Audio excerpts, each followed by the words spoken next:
நாங்களும் கூவி கூவி தாப்பா அழைச்சோம். வெயிலில் வேகாத வெயிலில் இந்த சரவணனுக்காக ஓட்டு கேட்டோம். ஓட்டு கேட்டதில் எதுவும் கம்மியாக இருந்துச்சா?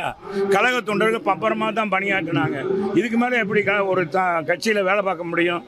மதுரையில் வாக்கு வங்கி குறைந்த காரணம் குறித்து அதிமுக முன்னாள் அமைச்சர் செல்லூர் ராஜு விளக்கம் அளித்துள்ளார். ஒன்றும் குற்றமே அந்த எல்லாம் தான் இருந்தாங்க.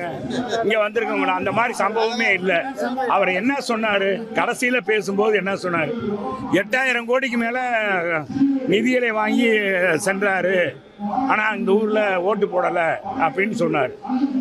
நாங்கள் காமராஜர், நாங்கள் தலைவர் புரட்சி தலைவர் அம்மாவா, நாங்களும் கூவி கூவி தாப்பா அழைச்சோம். வெயிலில் வேகாத வெயிலில் இந்த சரவணனுக்காக ஓட்டு கேட்டோம். ஓட்டு கேட்டதில் எதுவும் கம்மியாக இருந்துச்சா? கழக தொண்டர்கள் பப்பரமாக தான் பணியாற்றினாங்க. இதுக்கு மேலே எப்படி ஒரு கட்சியில் வேலை பார்க்க முடியும்?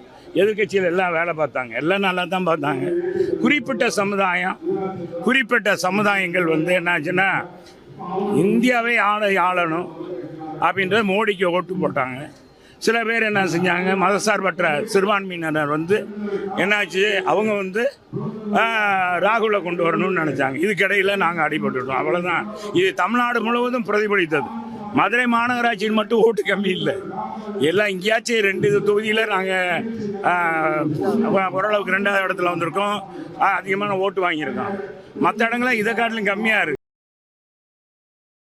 செய்திகளை உள்ளது உள்ளபடி தெரிந்து கொள்ள ரெஃப்ளெக்ட் நியூஸை சப்ஸ்கிரைப் பண்ணுங்க.